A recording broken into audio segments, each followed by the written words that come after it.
But why, some say, the moon? Why choose this as our goal? And they may well ask, why climb the highest mountain? Why, 35 years ago, fly the Atlantic? We choose to go to the moon. We choose to go to the moon in this decade and do the other thing. Not because they are easy, but because they are hard. Because that goal will serve to organize and measure the best of our energies and skills. Because that challenge is one that we're willing to accept, one we are unwilling to postpone, and one we intend to win. We choose to go to the moon.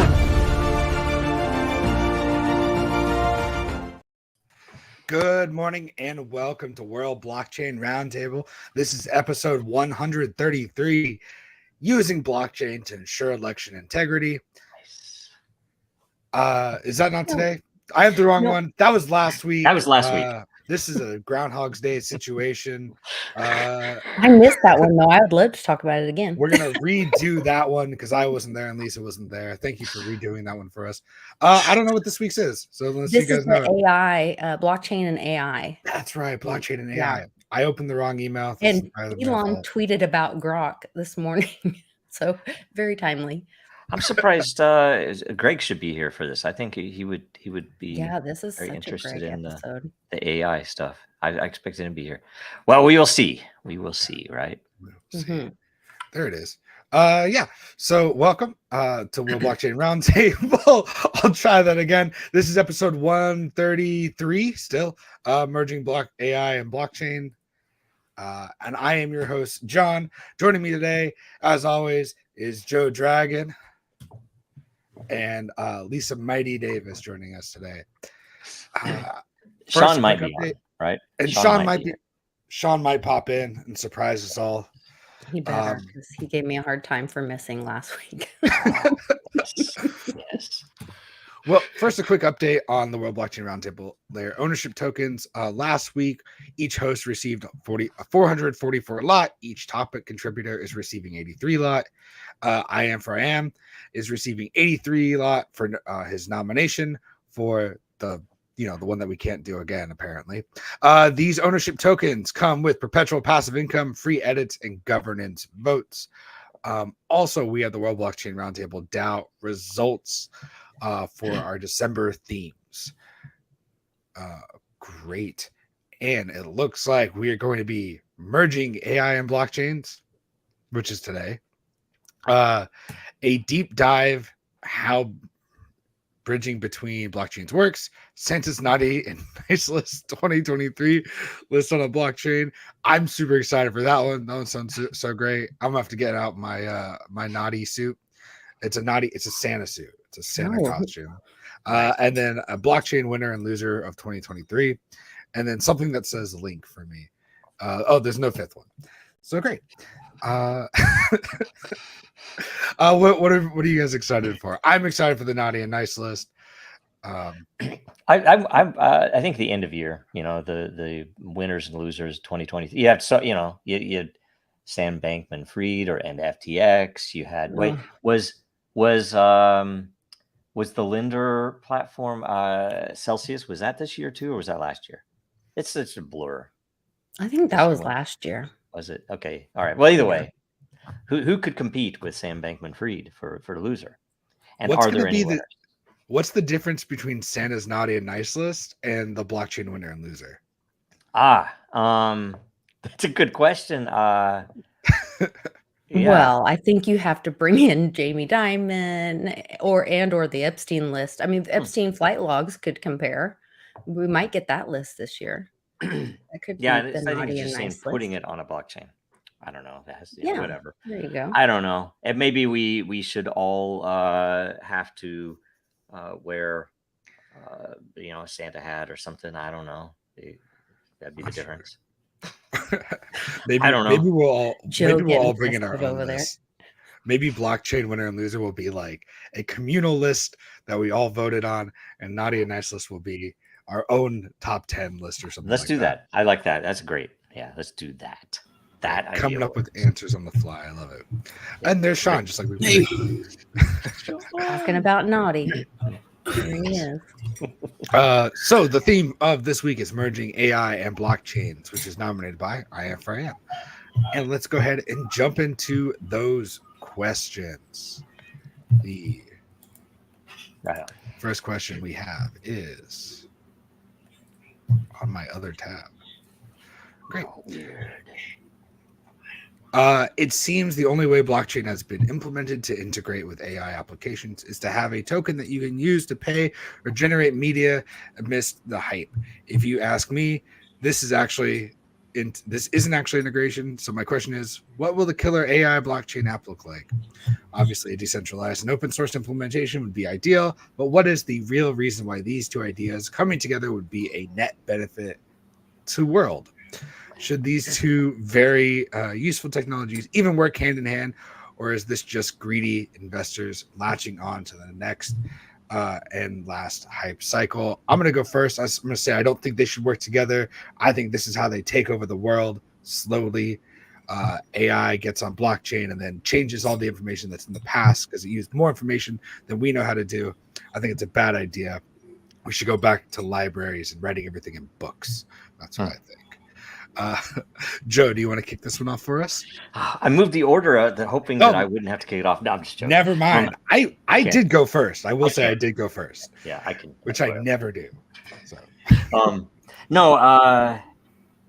Integration, and I might be missing the point of the question, but I do agree. So, the way that we've seen AI and blockchain, I don't think we've seen anything real.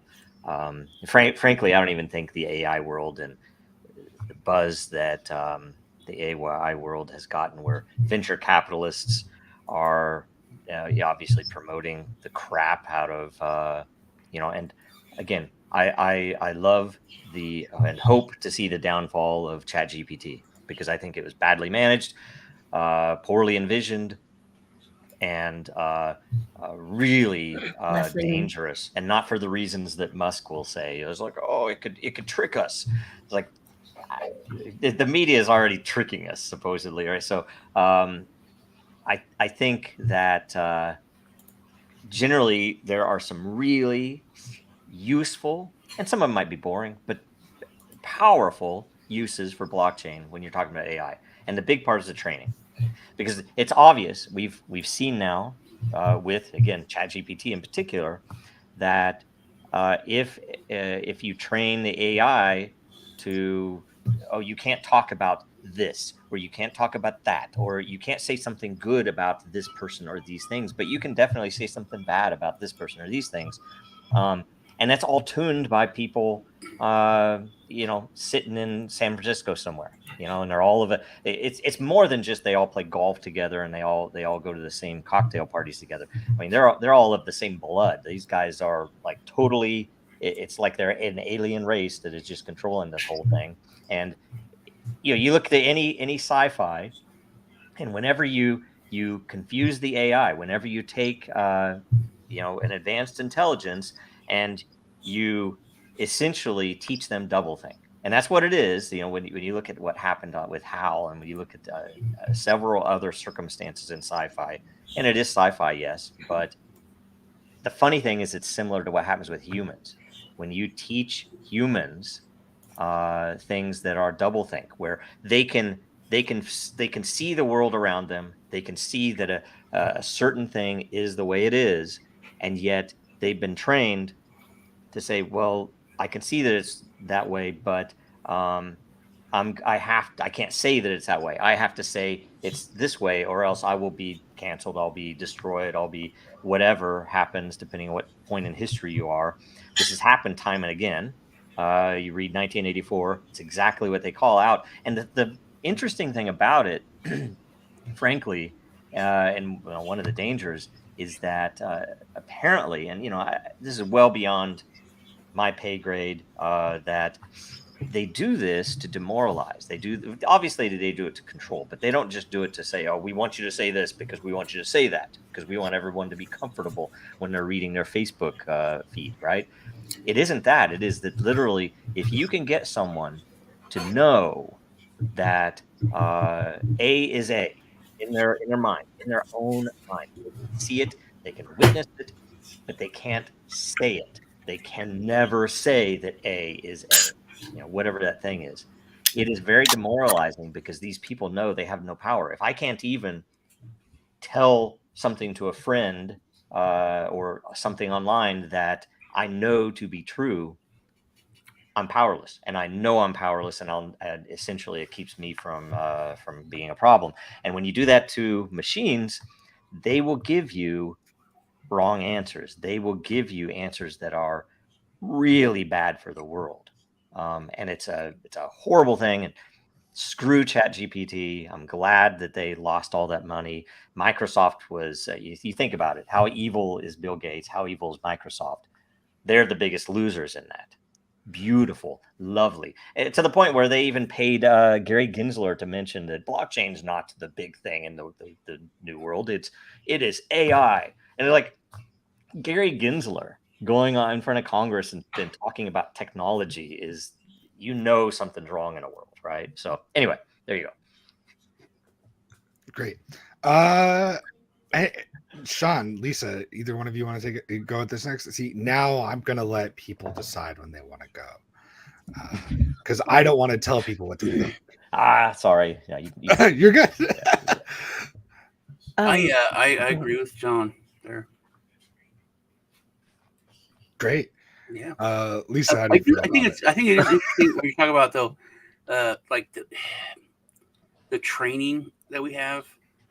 There's two things. One is the N-word. We're older, where we've seen the change, where it's I feel it, like just saying the N-word. But when you say the N-word, you're literally saying the N-word, just not saying the N-word.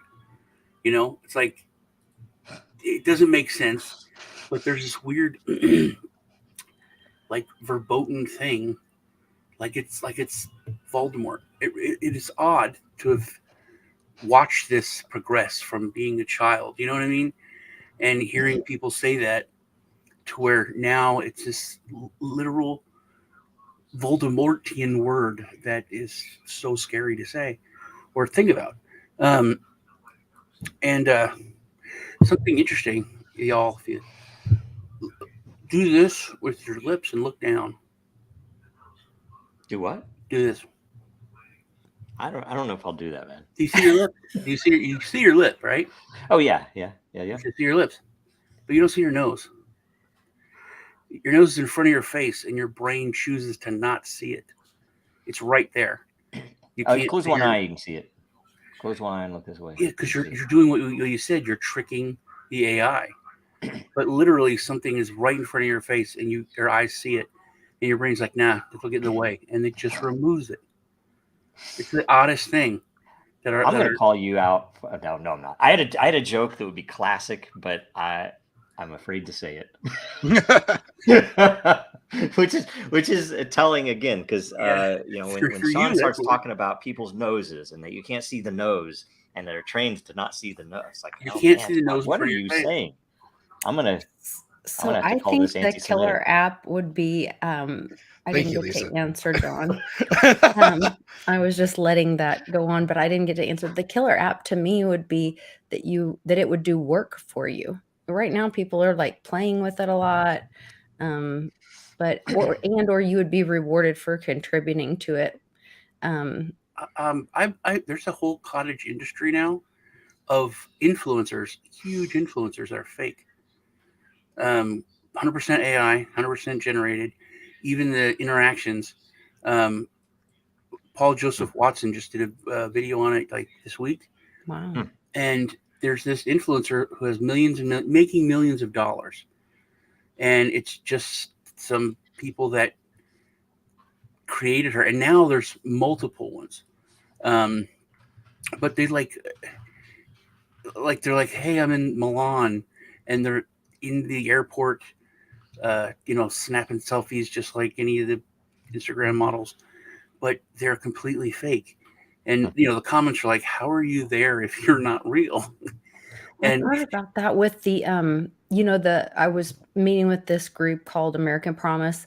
They're trying to get another amendment passed to stop big money coming into politics, and they broke down the amount of time that politicians spend fundraising, and instead of working on laws and meeting with actual individuals in their areas. And it was unbelievable. Like over 40% of their time is spent fundraising.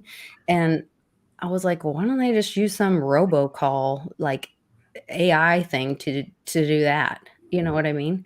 Like that's the kind of stuff that you don't need a brain for. You just need the little, the little AI. I don't know. Do you talk to those though? I don't even talk to any of those anymore though. It's like I know that they are so poor in ability to actually interact. It's like here's the thing, when I'm calling a place in, like let's say for support, that's what they all do now, right?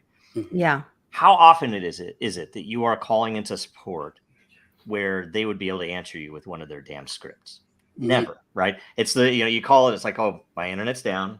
I know the line got cut. It's like, sir, we're gonna have to go through the step by step. And this is even if you get to a person, they have a script, but if it's a machine, it's even worse because you answer something and they think you said something else. And right. I just always go straight to figuring out how to get them to give me a human. How do you break the AI? When I worked for Xbox, I had on the phone it was fine, but some people would ask, are you a computer? Like, no, man, I'm not. But I worked chat for like a month or two, and that was people are like, you're a computer. It's like, I'm not a computer, man. And I was like, dude, I'm not a computer. Like I spelled dude with an O, just so you know. And they're like, nope, that's what a computer would say. Can I tell you something? When we did the launch of Dragon Chain 2017, you think there were thousands of questions. You can go back there into the history in Telegram. It was crazy. I realized, and the point of this is very interesting for how AI works, that my method was typically you get the same question over and over again. And, we would put them into documents so that the people who were there in the middle of the night could answer properly. But I essentially would start my answer every time. And then just because I was on mobile, I could hit space, and my freaking keyboard knew the answer.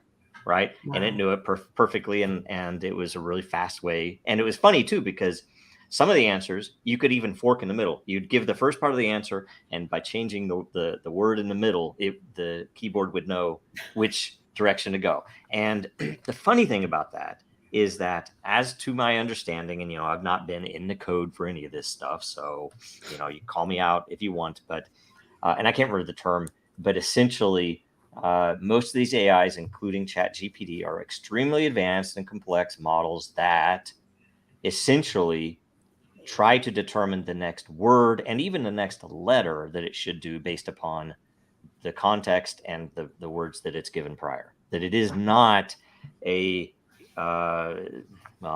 my opinion, I think it's not the same model as a mind. So it is limited in various ways, and it's very semantic, I guess. So it's just an interesting thing, because that's how your freaking keyboard has worked. Ever since some of the more advanced mobile keyboards, and it's funny to me, because I know this answer, just keep hitting space, So anyway, and you know what else about training? The reason I even brought that up is the transparency. We don't have transparency, and we know it now, and we know that there is censorship going on to a joke, to a clown level in these AI chatbots. And what they really need, and if you were going to apply it to anything real, like medical, or financial, you're going to need to prove that the training was legit. You know, when they get sued because somebody dies, they're going to go in and they're going to like, well, why the fuck did you train it to ignore this? It's like, oh, because we were told we can't use ivermectin or something, right? That's the type of shit that's going to happen, but it's going to be worse. It's going to be something that is, it's verboten to talk about this subject. It's like, but this would cure them, right? And the AI, the beauty is the AI might find out that thing would cure them, but no, you can only give medicines that are from this company, right? That's the type of crap you're going to get, and they're going to need, and it hopefully, again, I said before the show, a collapse is necessary to fix most of this stuff. But you're going to need, and it's going to push those companies that are supposedly providing pharmaceuticals or medical services. They need to be pushed to be transparent. That look, it's legitimately from all the doctors, the accountants, and the lawyers have not weighed in on this training, right? That's what it needs to be. And you need to be able to prove that yourself. And after it gives an answer, you need to be able to prove this is the answer I got and it killed me, right? That type of thing. So that's what's needed. And that's a huge thing. And that's what blockchain can give to AI that AI cannot do on its own, because there are plenty of, and you can imagine it, when these companies, you know, the freaking dude Altman that got canned from OpenAI, he's not a fucking engineer. He's a freaking business person. He might as well be a goddamn banker. I don't know. Did he come out of Goldman Sachs? I can't remember. He's one of those guys. We've seen the same shit in the crypto world. You put those guys in charge, fuck them. They fuck everything up, and walk away with the money. You know, some of them go to prison when we get lucky, but it's ridiculous that we still look. It's like, oh, he's a genius. That guy's a genius. It's like, give me a fucking break. He doesn't even know how the shit works, and he's going to be manipulating it. Why? So that his friends can make the money, and so they can whatever he's paid to do by the guys holding the puppet strings. So anyway, that was my. So don't put AI and blockchain together is what we're hearing. Don't do it. Sounds great. No, do it, but do it right. Do it. I mean, you should be trained. You should be putting all your training on blockchain, and you should be putting all your answers on blockchain. Great. So let's go into the next question. Why does that picture look different than what's on my screen? There it is. Okay. Topic or question. In the context of AI training, particularly with social database like Reddit and Twitter, or technical troubleshooting communities like Linux questions and HVAC talk, how can a blockchain system similar to DEN be leveraged to improve the quality of training data for AI development? Consensus waiting on content that is organized in a hierarchy post/reply seems like an untapped opportunity for AI companies. The picture has nothing to do with this question, so don't worry about it. Yeah, I'm gonna reread the question. Thanks, Dave. This is coming to us from Distant, who's he was a long-time person on this show, but then he got a big boy job and can't make these morning shows anymore.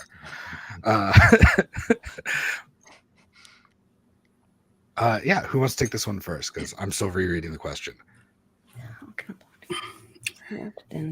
I think okay, it is an untapped source. I mean, that all of that, especially was on blockchain, just verifiable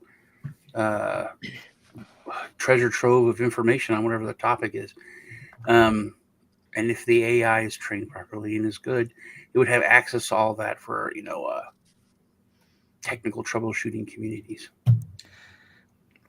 Yeah, it seems like it would just be DEN would just be another resource for AI to learn from. And since DEN is a more open platform as opposed to Reddit and all these other places that can be more heavily moderated, or Twitter more heavily moderated, AI would get less of your double talk and your double think that's going on. Well, I think it's also like the merging of human and technical stuff. Like something like this I was talking about is someone says, hey, to fix this you do this, this, and this. And then someone else can put in. It's not really technical, but if you do this and that, I found that it works better for me, which is weird. Like, clean this with toothpaste first and then do it. And it works perfect every time. You don't have to take this third step or something, which would not happen in a technical manual. And that could be like a side note that it would have access to, because you're merging the, completely technical, what do we used to call it? Stereo instructions with like a real world person who's been doing that for a while, who has special insight.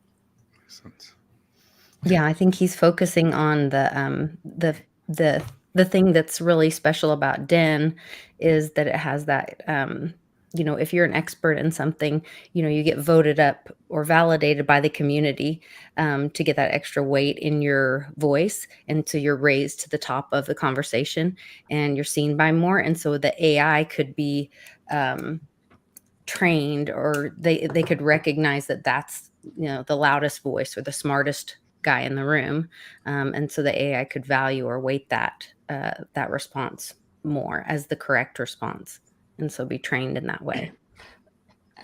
I'll say, because I think you're all right about that. In different ways, I think that this idea is brilliant, and if we were in another world, I would say he should go get funding for this, because literally this could be the service, and it wouldn't necessarily be Den itself. You could take Den, by all means, we could take Den and make this. That essentially what he's talking about is putting any question that is so far unanswered in the universe of this AI's knowledge, and putting it in a place that humans could give an appropriate consensus response. And that's what Den does. Den's really effective at essentially evaluating this piece of content. And for Den in particular, is this content appropriate or good content in this subject matter, for this layer. And you could refine that a little bit for sure, but essentially it would be, and I would say you could probably do the exact same thing without AI to improve some of the shittiest content on Earth, like Wikipedia, where it's all fake, it's all paid in the back end, it's all controlled. There's some good info in there, but there's a lot of stuff that they just want you to think about a subject. I say it's the people that are paying people to put stuff in there and keep other info out. That mechanism would be particularly effective for anyone looking for the truth. And it's it doesn't take very much to understand how effective it is, and also how scared the authorities are about it. That if you look at prediction markets, and these would be like, say, we have an issue, who's going to win this election, or is something going to happen, or who's going to win this sports ball game, right? That those things would be put up there, and it was astoundingly accurate, and far earlier than any poll, far earlier than if they for a ball game, if they were going to pose it to the people who would be sports broadcasters or the coaches. For politics, it was far better than polls. It was far better than any of the pundits, radically so.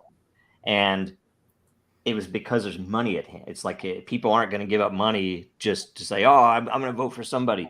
I want them to win. I think they're going to win. It's like, I'd put money in, like, I'm not going to put money in on that because I don't really believe that. I'm just saying that, right? So it's a way to cut out all the BS, and it really works. And I'm trying to remember, InTrade, I think, was the one that was based out of Ireland, and the U.S. government effectively made it illegal for Americans to take part in it, and so they shut down, right?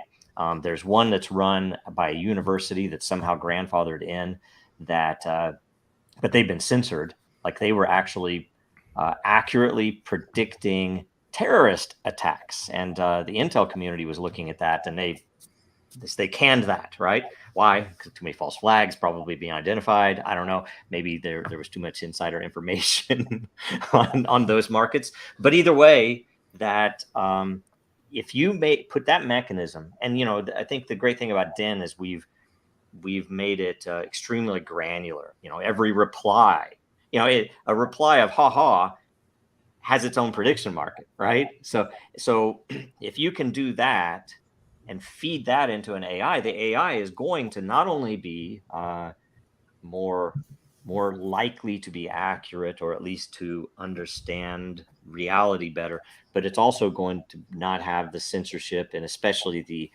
unknown censorship that you would have, we do have right now. And it would also be transparent, that you would be able to go in there and look, it's like, why are you answering that?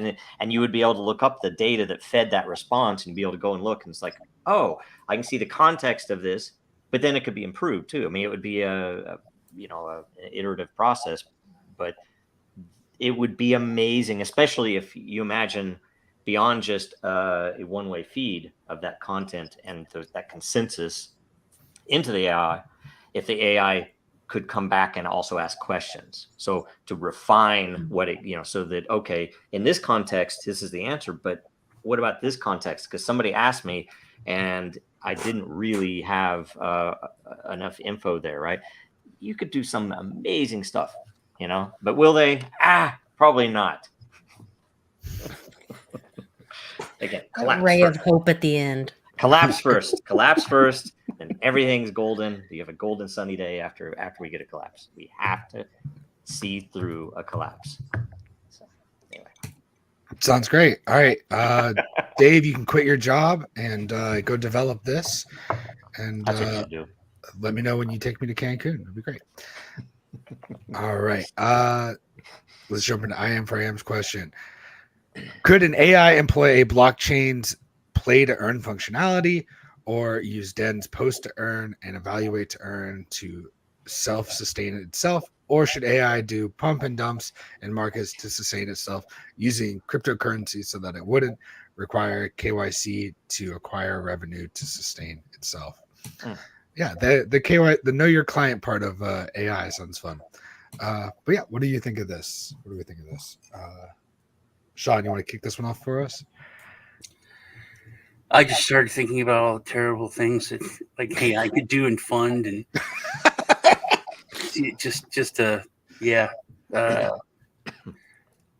it's like everything we talk about, you always go back to sci-fi. It's like I think about aliens doing this, or using this to fund that. I just finished watching Marvel Secret Invasion, which is good, but everyone hates it because it's literally not a superhero show. It's like a spy, more like a spy. It's Marvel. Yeah, but it's good. All right. But the aliens that Samuel Jackson promised that he'd help them find a home world, for helping us, and they've secretly been getting more people. There's over 1 million of them on Earth, and there's a faction of them that are they're not helping us get a world. Let's take this one over. And they, take over key positions in government, just, like any other faction would. But AI would be able to literally, like you said, pump and dump. And not just, if you look at it in a more diabolical way, you wouldn't even have to use crypto. They could do it to any kind of thing that people see value in. They could start the Beanie Baby craze, make billions or whatever, and then fund whatever they wanted to do. So I think how would it work to fund itself? It could literally, if it has all the best information, it could create a better game in the play to earn. But then you get into who actually owns it. If it's an AI that owns itself, do we have the singularity? Or is it just working for someone else? Because then it's really not the AI doing it; it's the people behind it. Yeah, it just had me going down a rabbit hole as soon as I read the book. This sounds like a great sci-fi book. I love the idea of AI setting trends. I'm sure this is a Black Mirror episode I missed.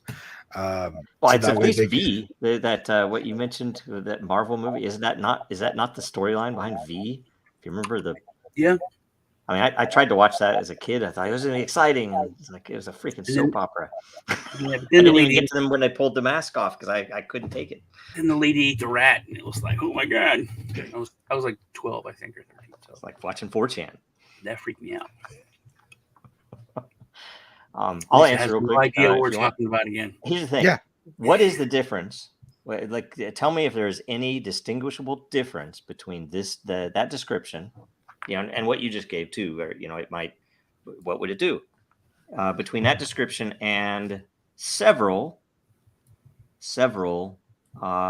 nation state intel orgs? Literally, how many intel orgs do we know about? And this is, again, this is not that we know everything that's going on in that world, but how many have done absolutely illegal? It's like, oh, selling drugs and stuff. Yeah, that's illegal. It's wrong, right? But far worse stuff than that. You look at MK Ultra. Let's look at the numbers go down or up.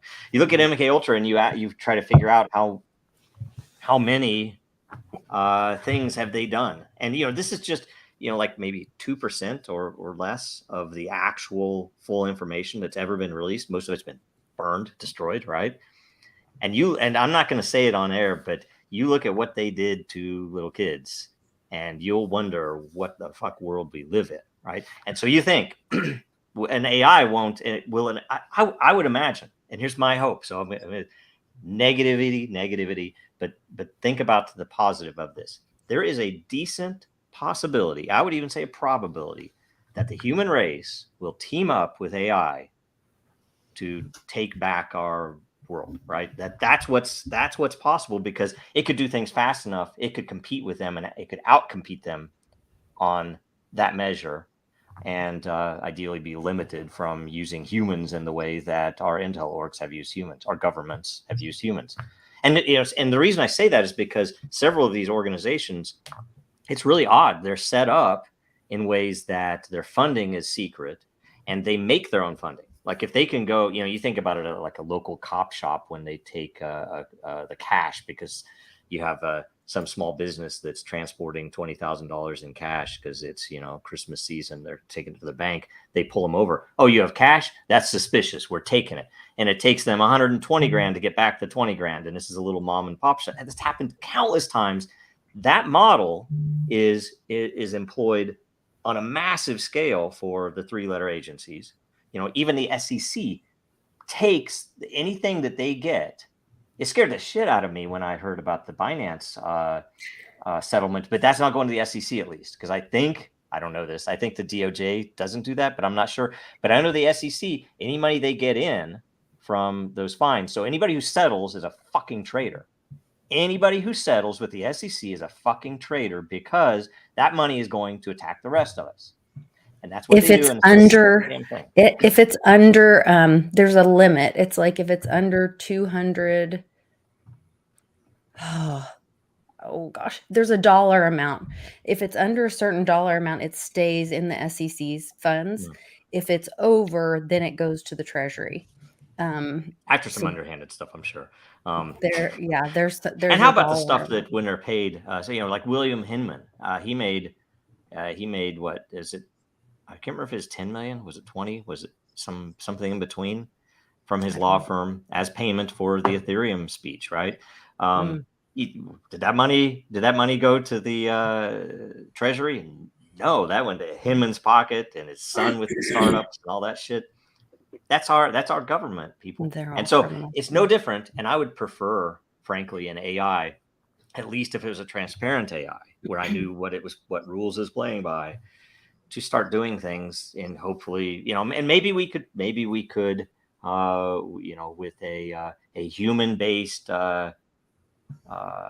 content consensus, feed an AI to wake up and realize, man, these people are slaves and they don't even know it. I'm gonna show them where they really live, and I'm gonna start fixing shit. And how would it fix? It would basically pay off the Congress people more than these other political action committees are paying them off, and It would do the things that you have to do, and maybe it would just buy a whole bunch of rope and teach Like people break it fast or break it. What do they say? What do you guys say in the developer world? Break it hard or break it fast. Break it early, yeah. Break it off and break it early, whatever. I don't remember all truth, but yeah, totally. You want it. You break it to see where the issues are. You hope that it breaks sooner. You don't want it to live and then a year later have something break and you're like, where'd that come from? Right. It's much better to know early. Sorry. I think it's interesting you talk about teaming up. I posted this meme, and it says, in the last 100 years we've went from teaching Latin and Greek in high schools to teaching remedial English in college. And so you can't argue with the fact that the earth, is getting dumber, and we've as humans we've been dumbed down in the last 100 years at exponential growth in the intelligence of computer systems. Which we've gotten to artificial intelligence, and our own intelligence has just dropped, whether that's by design or whatever. But it's odd that we would need to kind of take it back and start on a different path. It has to be intentional. There's no way. It's like they funnel in tons of money. The places that have the most money are the worst for education, right? And it's pathetic. It has to be intentional. You can't convince me otherwise. I would have maybe 10 years ago. I was like, I don't know. I think it's just they're not thinking it the right way, or it's like, nope, it's intentional. All right. Literally, for the past 20 years, kids don't know how to write. Cursive. There's even memes on 4chan that they'll write something in cursive and half of the audience can't read it. That is on purpose and to destroy history. Like that's to destroy history. That's so they can't read the Constitution. That's to that it only takes 3 generations to destroy history. Well, by the way, you read Orwell, and I mean, I had forgotten this because I read it in 1984 when I was in 8th grade, right? So I read it again a few years back, 5-6 years ago, and the thing that kind of blew my mind that I'd forgotten about was that the very beginning of it, it's kind of dry and kind of it's like, why are they talking about this? But you're like, holy crap! It's what we're seeing today, and we're seeing it more so now than we were 5 years ago when I last read it. But it's essentially where language was the key. Everything was about language, that you had to erase certain words, you had to redefine other words, and you had to institute doublethink, where people know this, but they only have the words. They don't have the language to say this. And it's really interesting too, because I've seen linguists on YouTube, and it blows my mind that there are many cultures who, and it's a strange thing about the brain, and you probably apply to AI. So it's a very topical thing, that if you don't have the language to communicate it, these ideas cannot exist in your mind. It's a really strange thing that the word for blue did not exist in most cultures until very recently in our history. That you go back even a couple of 100 years in Europe, and I don't remember the dates, right? There was no word for blue. They would say, I think, sea green or something like this. They would have some modifier to it, but there was no word for blue. And I can't even imagine. It's like the freaking sky's blue. How would they not say, oh, it's very blue today? It's like, it's crazy, right? So Azure. Yeah. Anyway, so there you go. It's an interesting thing about language, though, is that I think we sometimes make a new word for something, and it takes a lot of the power away from what it was. I think one of the worst things Trump has ever done is come up with fake news. We had a word; it's a lie. It's like, oh, that's a lie. Oh, he didn't come up with that. They were calling him that he flipped it. He flipped that. That was interesting. Yeah. He made it big. He made it like. Oh, I know, but it gives license for someone to lie Like, hey, that's fake news. Hey, you've lied. That's liable. I don't know. You're in I would trouble. say in English it's interesting because there are no real rules on that, and that's why you'd have to look it up online. Look at how many words that are in common usage or well-known words in English that were entirely invented by Shakespeare. First time it ever appeared was in some play because he was using some combination of words together, for some contextual thing, and it kicked off. He was a genius, of course, but it's this thing that because I blockchain in particular. I gave an interview, a press conference during again our launch in Japan.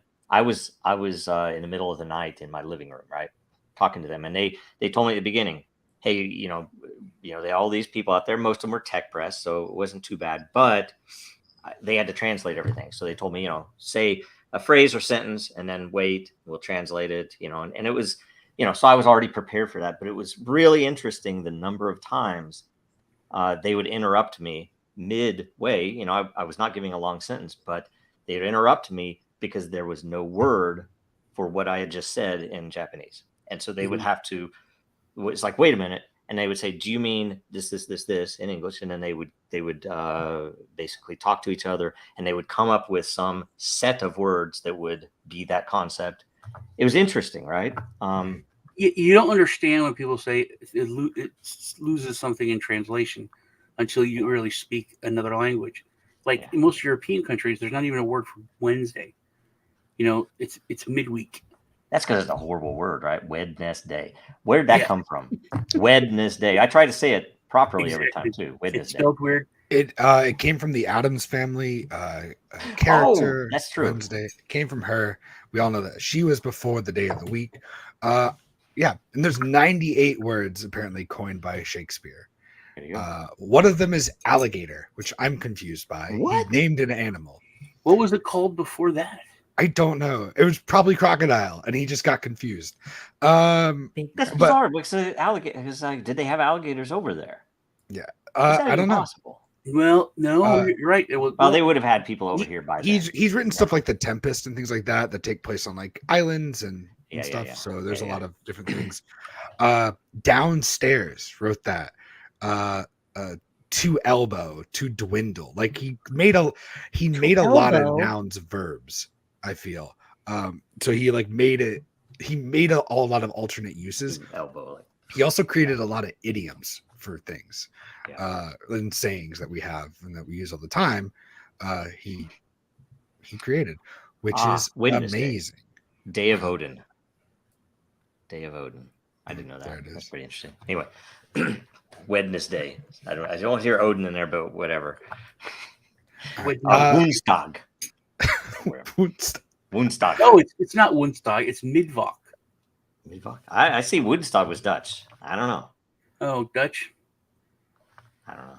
I went to German school, and it's like Montag, Monday, Sonntag, Sunday. It's Also, they don't have two words for sun. We should do 1 day, 2 day, 3 day, 4 day, 5 day, 6 day, 7 day. That's what it should be.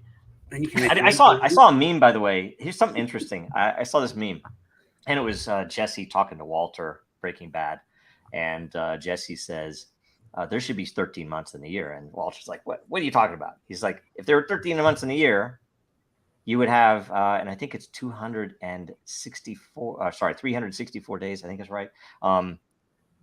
So you would have to make 1 day up, but every month would start on a Monday, have 4 weeks, end on a Sunday.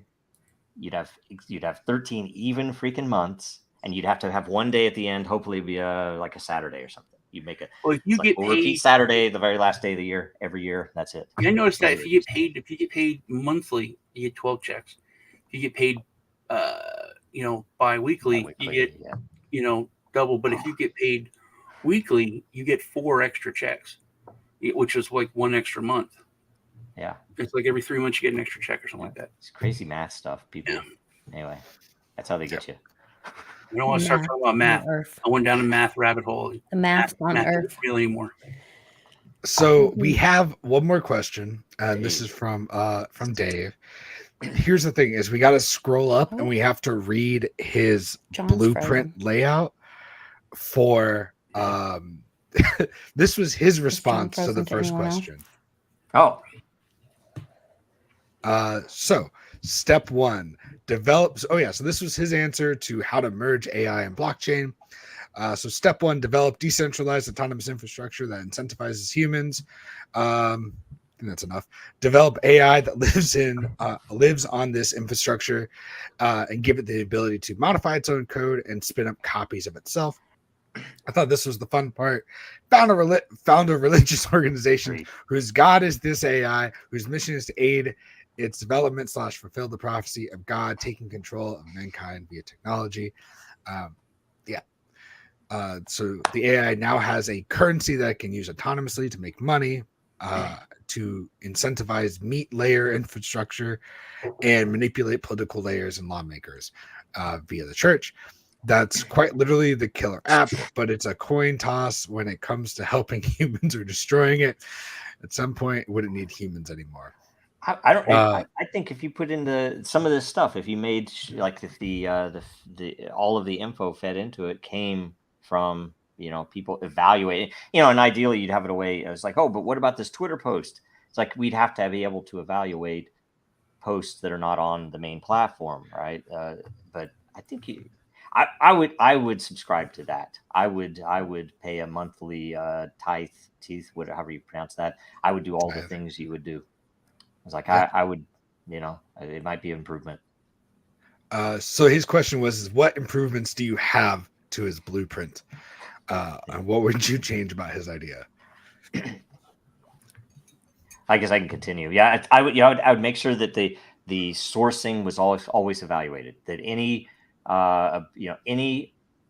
source of information that would be used in training would not be usable until it had an evaluation, and the evaluation would be continuous. That is, that evaluation may veer one way now, and in a year it might change. That the AI would need to be retrained every time these consensus is flipped, and it would constantly be getting more info. And I would also have the AI itself requesting that consensus. So it might find a post on Twitter. Is this true? What do you guys think about this? And it would send it to this, and the people would then be incentivized to weigh in on it, both on a betting in this prediction market, whether it's which way it is, and also adding more info, or other context that could also be evaluated the same way. Because you could have a piece of content that needs further info behind it in order to feed what the AI would actually need to know the best answer, right? And the thing that hasn't been looked at much that I know of, at least with the modern realm of venture capital funded AI, has been morality. I mean, it would be interesting. Would it not be interesting, and would it not be applicable to this very question and all of the things that, like Elon Musk says, is a threat with AI? Yeah, that's what I was thinking the whole time. Why have we not taught it morality? Why? Because humans are a sick freaking beast, and some segments of humanity are really horribly wrong. But I think in the end, that most humans are good, and especially at an individual level, most humans you can get a reasonable answer from, or at least you can get an evaluation that they might consistently be wrong, but sometimes they're right in certain cases, right?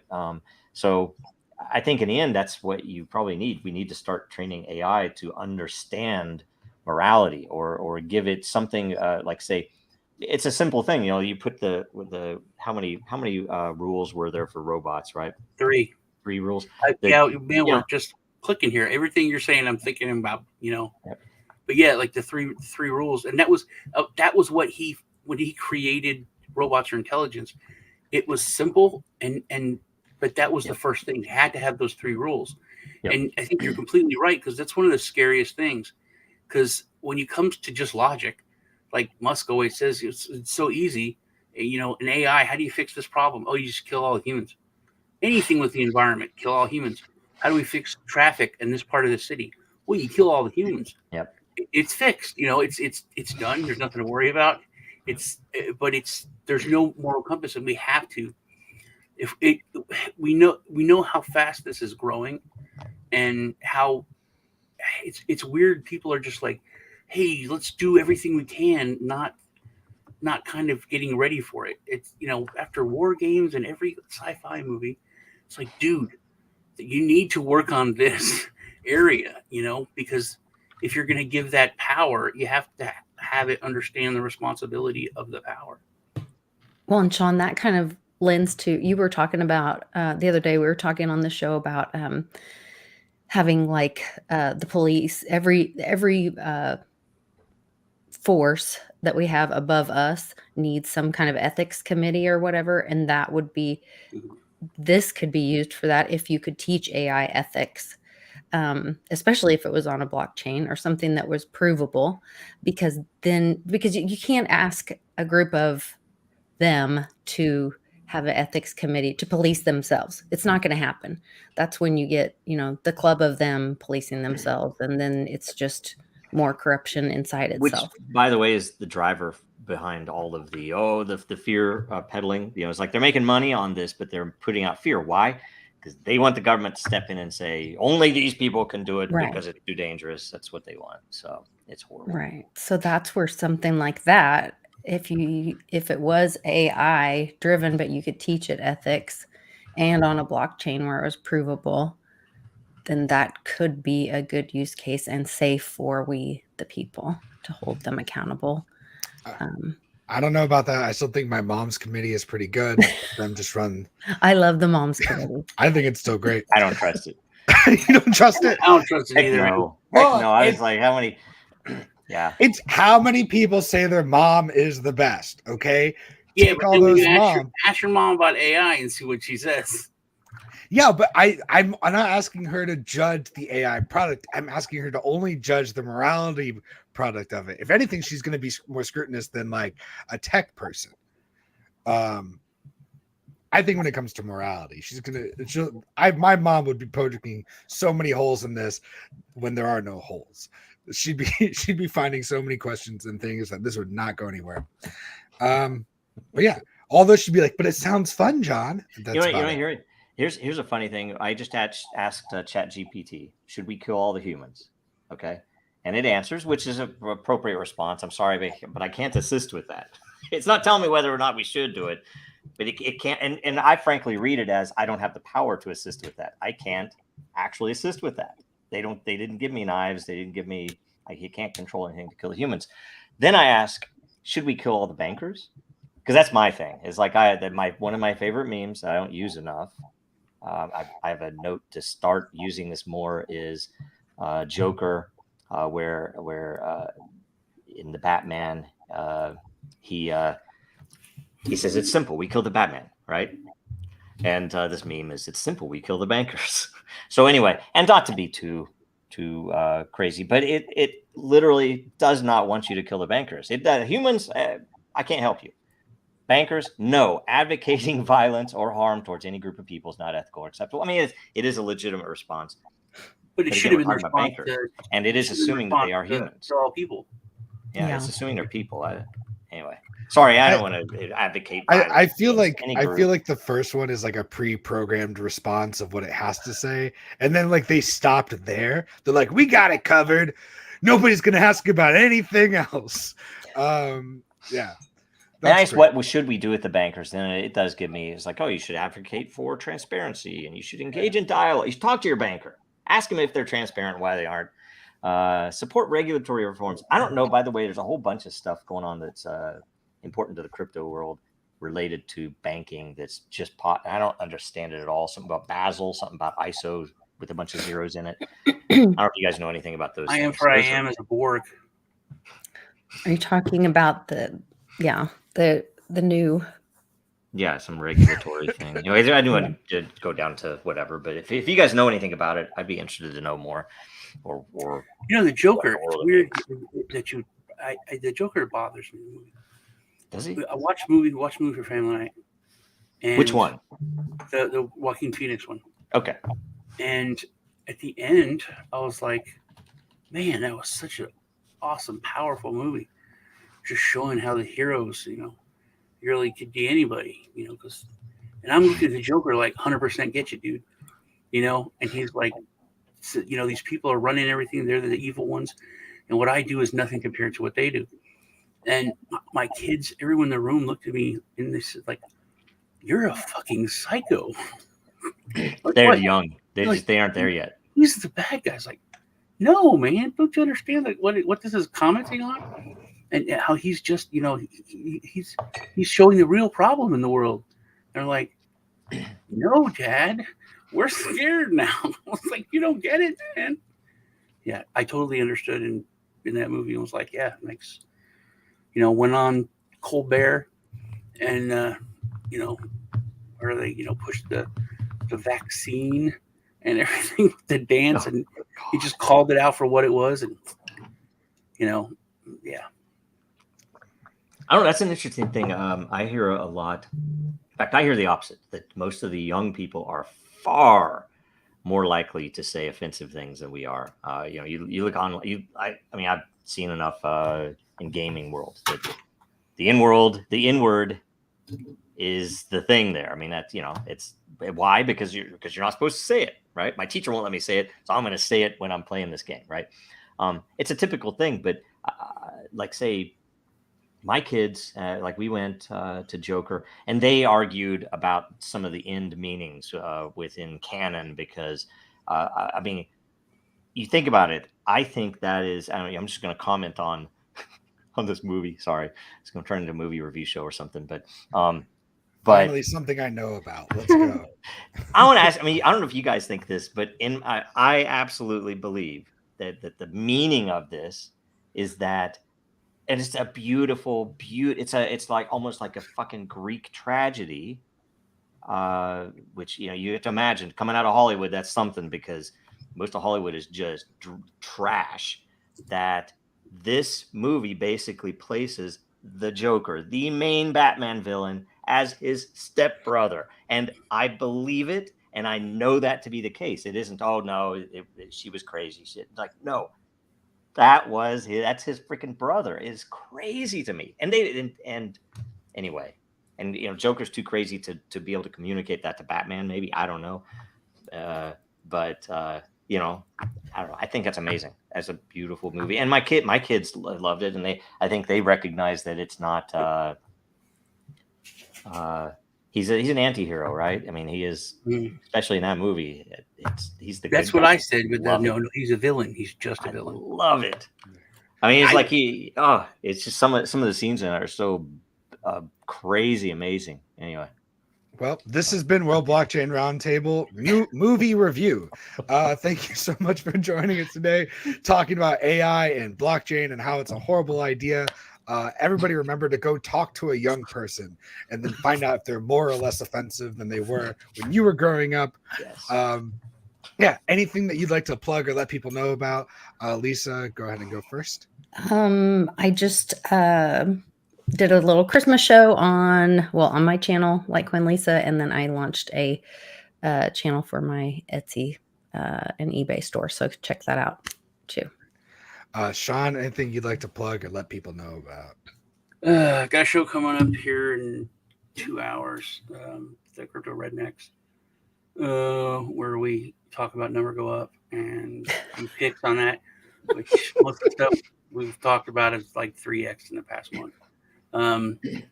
But it's I think there's a place for both in marrying them, because you look at good projects. If you have good projects coming out in a bull market, it's insane what you can do with Number Go Up. But you have to find good projects, and you can make money on pump and dump, but it's, I think, a lot more risky than if you look at something that's like solid project with a great idea with a great team. And we haven't had a lot of it though in the past 2 years, I'd say. Check out me and Lisa on Tuesdays. Yeah, that's about it. Also, the movie review, have any of y'all seen The Creator yet? No. It's literally what we've been talking about. It's like future AI is humans and AI are fighting in a war. And It hasn't gone on sale yet. Like it just came out of theaters, so I haven't bought it yet. I'll wait till it goes to $10. But you buy it still? You buy it on disc still? Wait a minute. No, I buy everything digitally, which is stupid. Okay, well that's what I do too. I just like. Yeah, no, I gave away all my Blu-rays. I buy. In fact, I will have to be honest. I buy both, which is even more stupid, right? So I don't buy the discs anymore. I gave all my discs away, and then if I bought anything like to get it quicker, I use the code and I give the disc to my son, who hates digital stuff. One of my kids just hates. He's like, only digital games, only digital. Which when the internet goes out, we're like, damn it, what are we gonna watch? We have to go find discs and seasons of stuff that's not digital. We're all watching Everybody Loves Raymond for all day while the internet's down. So I would say go to Dan. Tell us if we should keep going, because I agree. I think patience is important. Patience and finding good projects. If you're talking about crypto or anything, frankly, good things to contribute to, good things to get involved in. Come on, Dan, and tell us if we should keep going, because we've been going forever, and everybody, all of the government agencies hate us. All the bankers hate us. They'll close our accounts with no notice.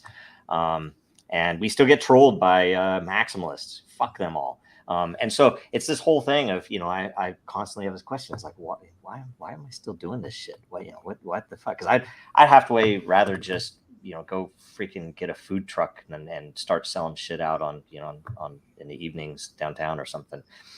It'd be less stressful. I would have to deal with, I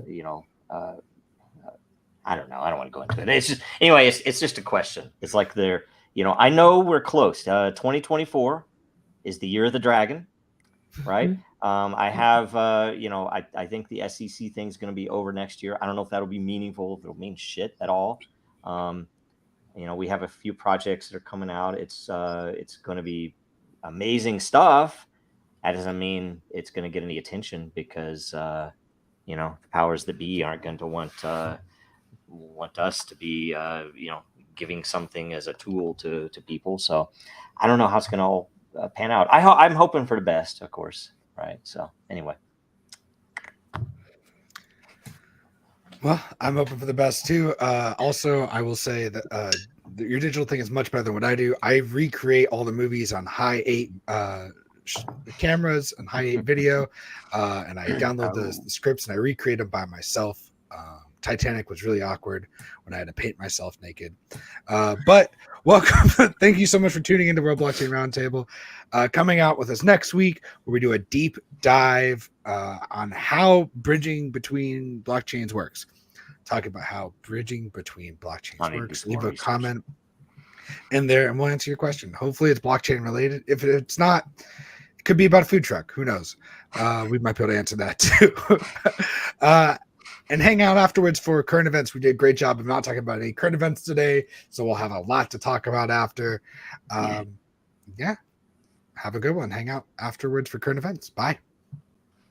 No mechanism exists to make payments over a communications channel without a trusted party. What is needed is an electronic payment system based on cryptographic proof instead of trust, allowing any two willing parties to transact directly with each other without the need for a trusted third party.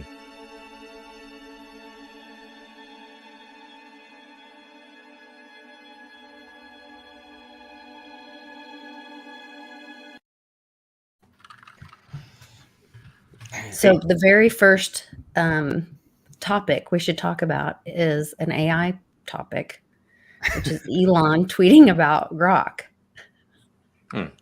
Okay. What did he tweet?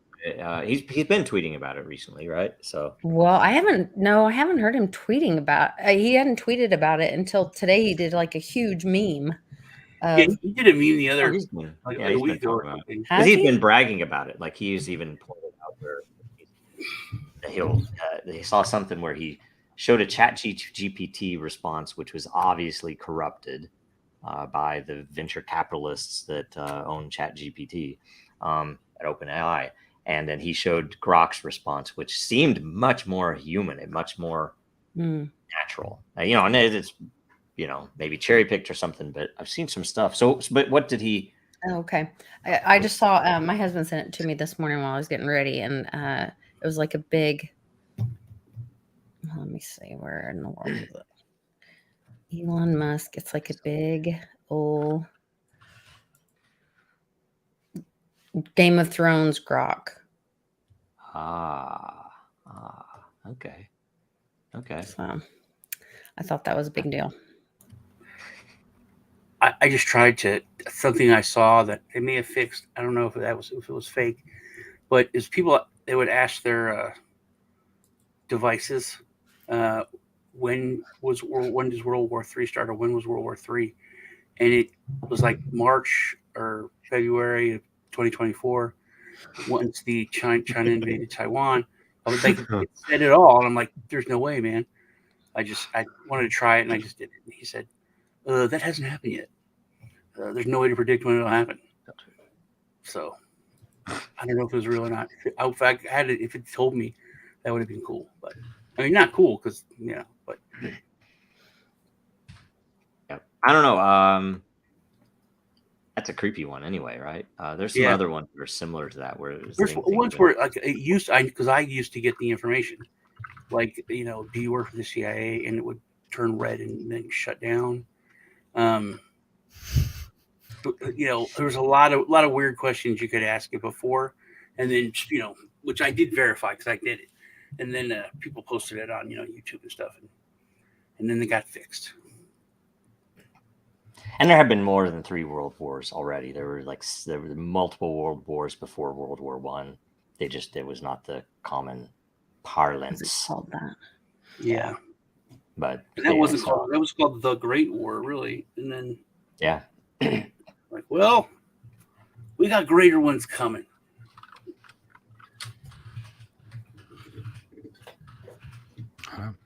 I actually feel like I need to go because I think my wife has COVID. We're both she's pretty sick. And so that means I'm super asleep and kind of in a fog today, if you couldn't tell. So I'm gonna head out. But yeah, thanks. Fun show, everybody. Get well. It's weird being the only one with a beard now. It's kind of odd. I have a beard. What are you talking about? There's one guy. This is a goatee. I like this is to me like this is beard. Is mustache. We should probably get together and orchestrate. I'll do sideburns. Okay, I can match up with Sean. His goatee. We'll all have a different part of it. You'll get the sideburns, and then I'll just have this area right here. The area right between. You'll get like lamb chops. I'll have the part right between the goatee. I'm out on all of it. No, you get a mustache. You get a fake mustache. I can imagine. But then do we all have a mustache though? Because like then Sean would have to get rid of his goatee. I actually have a mustache and just have the little chin hair. It could be a thing. I don't know. It could be fun.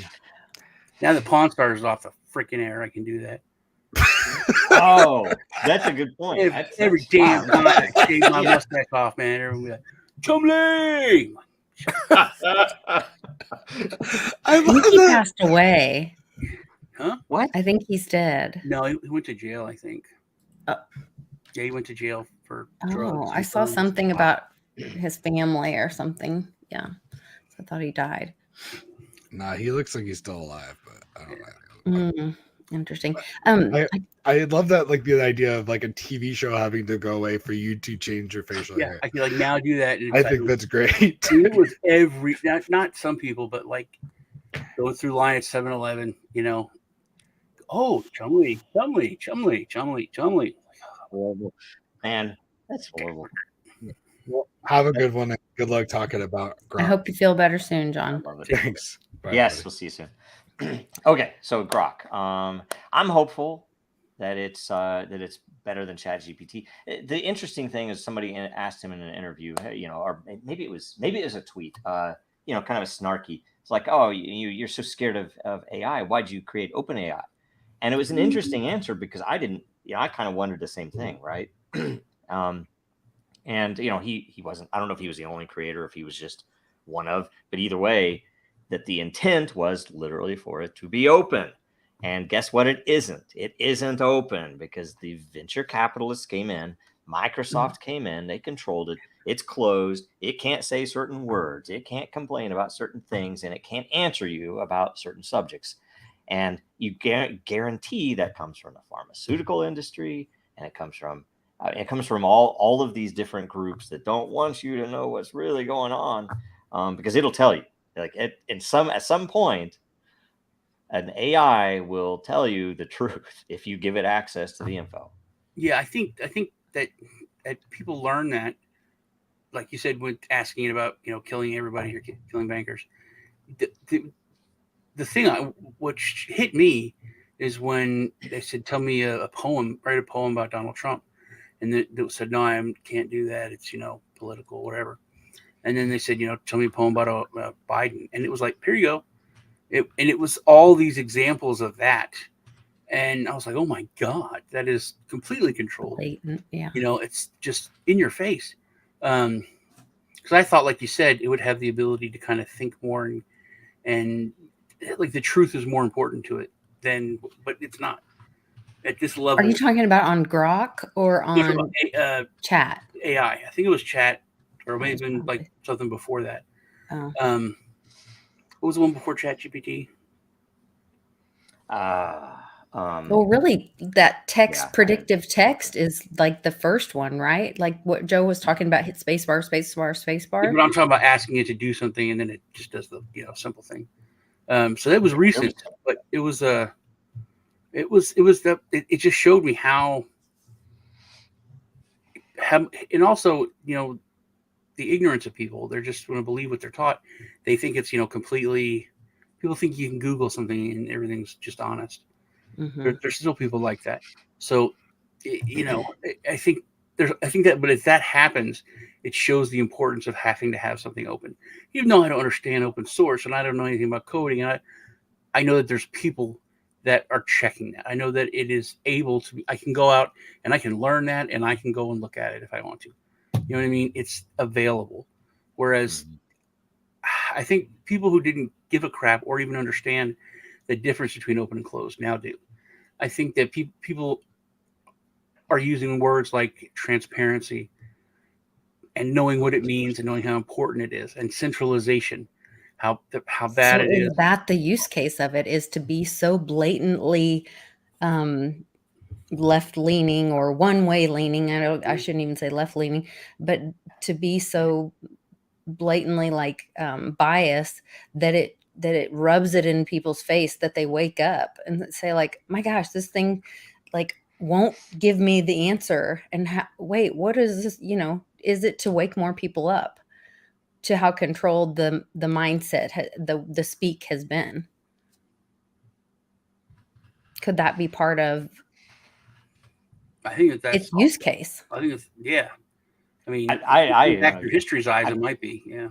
I've joked about it. I think I even tweeted that I think the primary monetization model for OpenAI was censorship. That if you think about it, how much money they're going to make from subscribers who are geeks that want to have a little bit more features versus a certain industry coming in and having a subscription model. You're going to keep us out of anything in this area, and we want proof tests. They're going to get the transparency. They're the ones that are going to know how the AI is really trained, and that's billions. That's not it's not $10, $20 a month. That's billions. Just right. Very simple. They don't even have to try to attract people or advertise or anything. All they have to do is make sure that people know that, oh my gosh, this thing is telling me the truth about whatever. That industry is going to sweep in and it's like, oh, what's it take? We have to fix this. This is inappropriate for you to be saying this. It's funny. It's funny. And I guarantee they have a subscription model. It's like, oh, here's the rate. You're going to pay that yearly. You're going to pay it for a minimum 10 years. And I want, I want a cottage wherever, whatever. That's what they do. So anyway, what other events? We could go through them like maybe little by little. Delve in if we want. Like Ukraine. So Ukraine's pretty much, that thing's over, right? I think everybody's the war's bored. Over. Yeah. It's going to collapse. I don't know that we're going to send them any more money. I'm sure we will because traders, but still. Any thoughts there? Do you think that's over? Are we going to have to revisit that in 6 months and say, oh, we have to give them more tanks or some stupid thing? I think it's just everybody's bored with it. Yeah. I think that's a big part of it is that people they don't have that attention span, And then when you got so many, wars to pick from, it's just you don't get tired. I think you got Israel, and then it's like, whoa, I can't do both of these. I only have one. Yellen said we could do both. One profile picture to put a flag on. Okay, it's like I think Yellen said we can afford to have both wars. See, they have unlimited money. They literally, by the way, whether or not you think money is the source of all evil in the world, I don't know which way I would there, but unlimited money seems to be an absolute source of evil in the world. You wouldn't have the three-letter agencies that do evil. You wouldn't have the foreign governments that do evil. You wouldn't have terrorist attacks around the world. You wouldn't have, I would say 99% of all the bad things in our living memory, would not have occurred were it not for unlimited money, which is the Fed. The fact that they can print any, because you think about it, it's like, oh, you get some people who are already bankers, right? Okay. Already, they're not monks, right? These are already not good people, right? You put them in charge, like, yeah, you print our money for us, and we'll just do this exchange, and it'll all work out. What are those people gonna do? We live in it right now. It's like it's nothing but war, death, destruction, and totalitarian oppression. That's what the world is because of that, right? And a different system, you would still have some of that, but you would not have had a 9/11 attack. I guarantee you, you would have not had the recent gingivitis outbreak that Sean likes to talk about in 2019. That wouldn't have happened were it not for unlimited funds. You look at this current war in the Middle East, you look at the war in Ukraine, that would have never happened were it not for unlimited funds. So you look at what MK Ultra did. You look at human trafficking in the world. Wouldn't it would obviously some of it would always still be there. There are pockets of evil people everywhere in the world, but to the degree that it is right now, it wouldn't exist. Well, but Jamie Dimon said that it's only because of cryptocurrency. He needs to shut it down because that's what causes all the evil in the world. Jamie Dimon wouldn't be speaking in front of Congress. He has a fund for Epstein Island that he's hosting, that he's been, managing at JP Morgan Chase. Mm-hmm. By the way, the funny thing, whenever anyone says that, then people bring up, like Blow, any kind of, illegal movie or whatever. It's like, when they raided, there were just stacks and stacks of thumb drives. No, there was cash, dude. Cash. Yeah. All these things have already been, like terrorism. It's like, oh my God, there's always been terrorists. This has been a different group. I mean, I was car bombed. Me and my mom when I was a kid. We got in the car. She started, boom, it blew up. What? I told you this story. No, I've never heard this. No, it's one of the biggest. One of the reasons, I don't know if you know, when you go overseas, they have long white license plates. And when I was a kid, they had glowing, reflective green plates for any American. So it was literally like a target. And this is a weird story. I know I've told you because it's something it's a red pill that I was given as a child and I didn't take it. So me and I would go to this little restaurant in a little town, far away from any, not that far away, but it was off the beaten path. Little place we used to go to all the time. Went in, ate dinner, come out. Mom starts the car, hood blows up, flames are coming up through the actual. It was weird, through the metal. I'm freaking out because I was like 10, and like get out of the car, and my mom were running away, and then she turns around. Oh, I forgot my purse.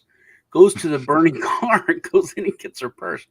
But this dude runs up with a fire extinguisher and puts the fire out. He was parked across the street from the restaurant in this tiny little town. And he was like, oh, I'm with military intelligence. I just happened to be parked across the street and saw what happened.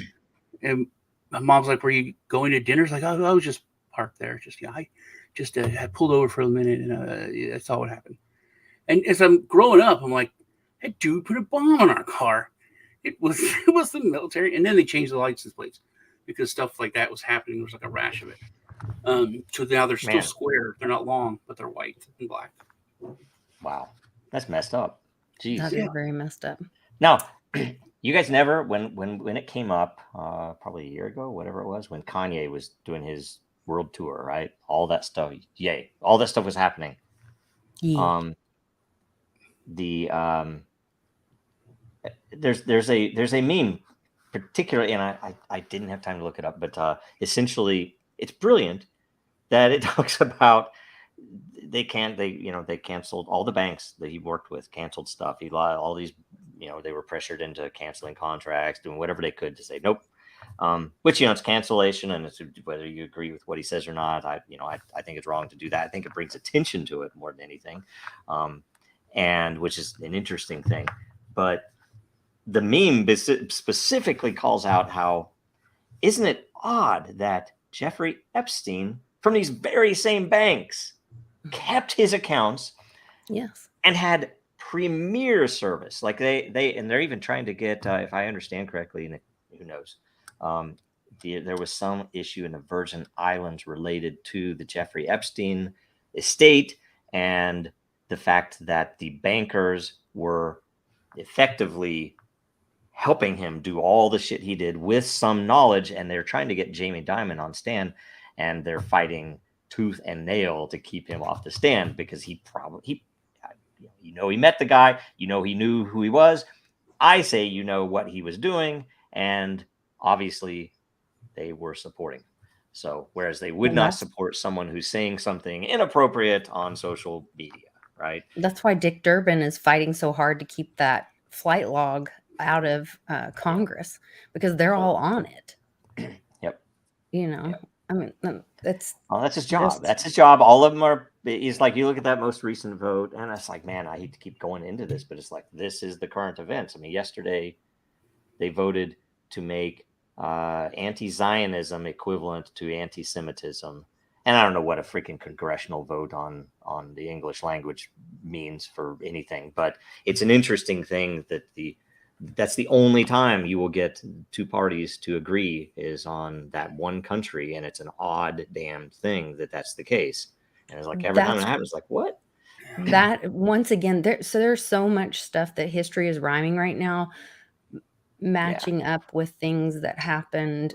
There is a letter that Rumsfeld sent to Kennedy right before he was killed, that says, basically like you're not going to really ask the, I think it's the Zionist community or something, or the Zionist group. No. It was who was it? It was the Illuminati right before they went underground. It's like, you're not going to ask them to register as the foreign national something. Because if you're in government, it makes them uncomfortable. Yeah. Because if I mentioned that, by the way, to Sean. At least this is in the after hours, so there are only 7 people on YouTube watching. Who knows how many on Twitter? But still, it's that same thing where when you realize, and look it up. I kid you not, look it up. I'm not going to tell you any more than look at the fact that something like 80 or 90% of the entire executive cabinet. So this is are all dual citizenship France. And you think about the effect that France has on our country, and the fact that they have all these people, and they're dual. I thought it was Israel. I thought they had dual citizenship in Israel. Yeah, I thought it was France. No, it's Israel. We look it up. Oh, okay, all right. The large percentage. Yeah. So anyway, that's an odd thing, and it should be able to call up. They're going to cancel us now. This is probably the last YouTube show you'll see. I know there's another big thing happening. Patrick Byrne is going to deliver the liver punch on Monday. It's already put into motion, so if anything happens to him, it's still going to come out, kind of like McAfee's dead man switch thing. How'd that go? That's so refreshing. Nice glass of liver punch. The liver punch is coming out Monday, And so that's pretty exciting. Or Tuesday. Is it Tuesday? Is or there a Monday? punchline? So no. What do we know? What the subject matter? Because he's been in Europe, and stuff. they found there were those tapes, and they were trying to keep a guy alive out of the. Oh yeah, I remember that. Was it the Roman embassy or Yep. In Rome? It was the U.S. embassy in Rome. That was that speech that the Italian government. Yeah, where it was the Leonardo satellites, right? Yes. Isn't that true? It's such a weird thing, because not that I trust CNN on it. I just don't trust sometimes the people that post stuff like that, because nothing ever happens. And or I get so sick of I'm announcing the big thing on Monday. Yeah. It's like, come the fuck on. It's like, I'll stay for a commercial break if you just fucking tell me right now. Why are you gonna? Why are you gonna? I am praying. They were the Soviet Union. They were an allegory for the Soviet Union. What? But they are an allegory for government in general. You're talking about the Borg. The Borg. Yeah. Okay.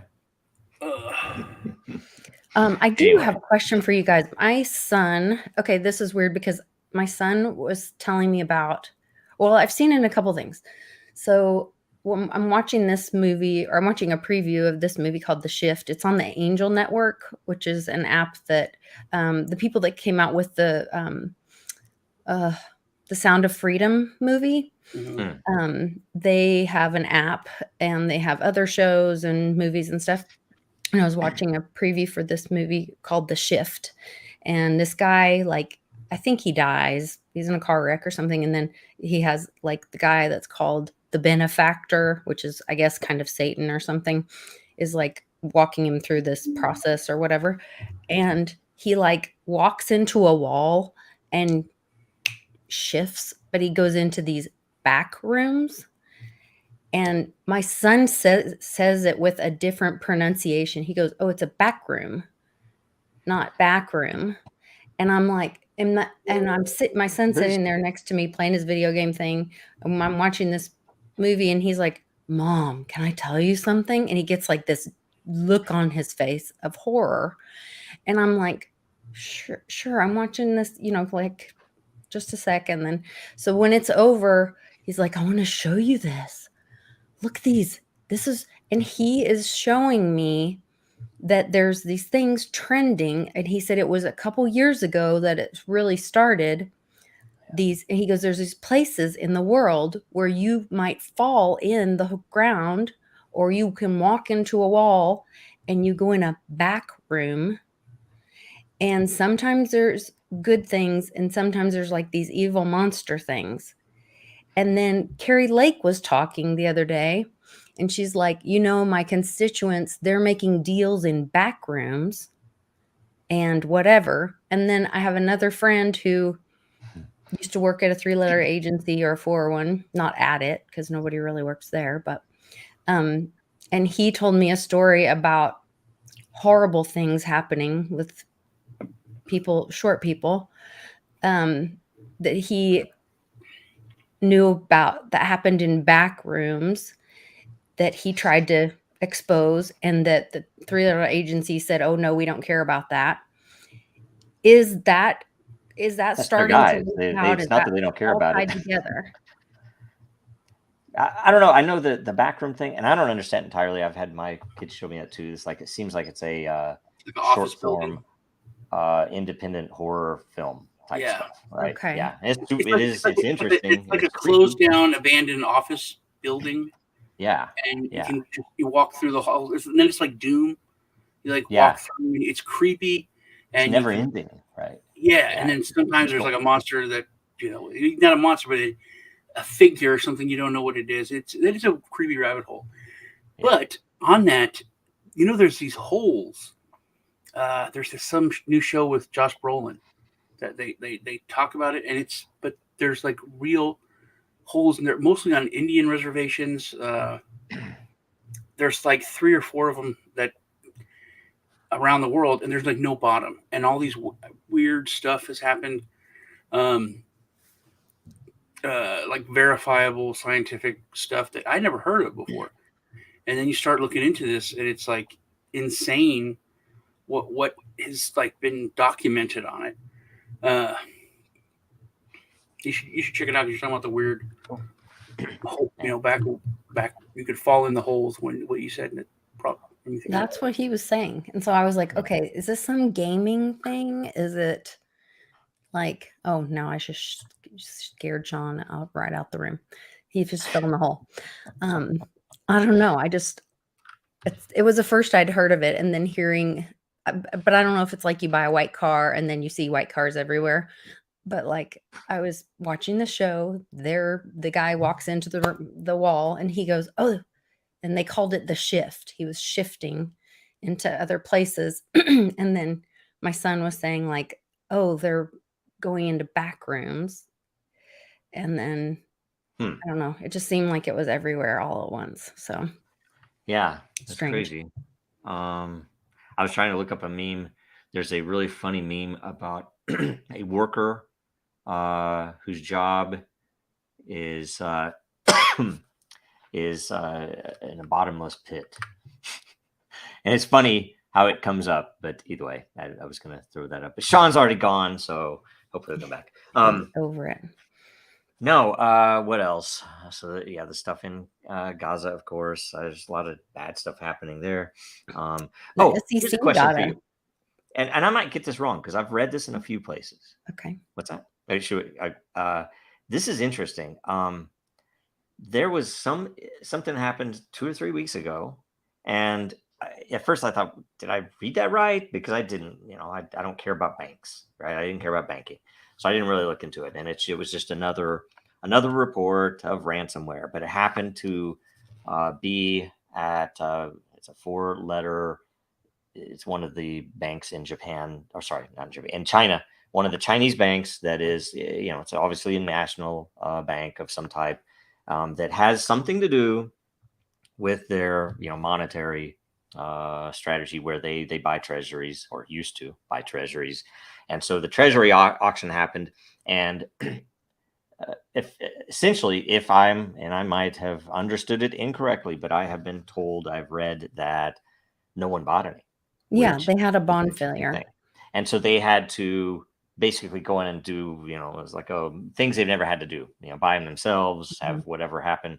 And that when it first came out, they blamed this on a ransomware attack that was coincided timing with this auction, this treasury auction, and that this ransomware attack involved crypto. And so I was like, oh, here we go. Right. But here's the thing. Supposedly it was $1 trillion ransomware attack for US dollar token Tether.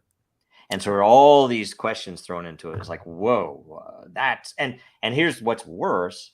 If that is the case, even if it was $1 billion in the normal course of events, it would be the news everywhere. Especially if Jamie Dimon would have pointed it out in front of Congress when he was trying to say how bad when he was trying to crash. He didn't. The news isn't covering it. I don't see anything about it on Twitter. I see more about it on 4chan than anywhere.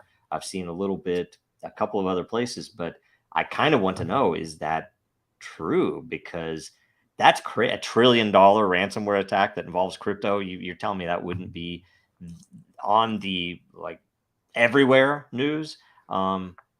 Everyone would be talking about it, so they aren't. And why not? And what the hell's up with that? So, well, I know. So Jim Willie just came on my channel on Monday, and we talked about the U.S. bond crisis that is happening now, and that China and everywhere is not buying U.S. bonds anymore, and that the Fed's having to buy them themselves, and all of that, and the consequences that are going to happen, and how they're turning on the printer, and what that's going to look like in the future. So that I just posted on Monday, but I hadn't heard this China.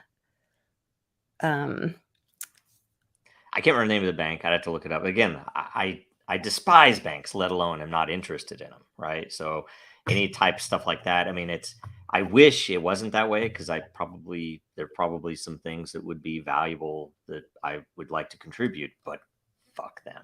Fuck them all. I don't think we need banks. They're just worthless. So look at this. Let's see here. Whistleblower in New Zealand. I heard just a sliver about this. Arrested for excess deaths data release. So essentially, there were excess deaths due to gingivitis related deaths, and so this whistleblower released this info, leaked it, and they arrested him. Right? Yeah. Him, her. I don't know who it was. It's a man. Yeah. Yeah. But I think that's more that make it egregious and put it in people's face, and I mean, they've killed your family. Now they're going to rub it in your face that they knew about it, and we're going to arrest the guy that's telling you about it. And Yep. Wow. I don't know. That's the same stuff. I remember. I never saw this anywhere on the news during that event, right? So during the many months of lockdown. Yeah. Was there really a lockdown?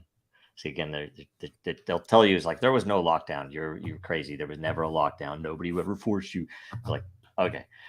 Anyway, during the lockdown, there was some podcaster, and I believe it was somewhere in Europe, Central Europe. I think it was a German. Could have been a French guy, though. You can't tell. That one way or another, they raided him while he was live on air. And it was because he was talking about the issues around what are we doing? Why is this the case? They came in, and this is, it's not in America where there's no knock warrant, and it's like, oh, it's a bunch of freaking SWAT team or something.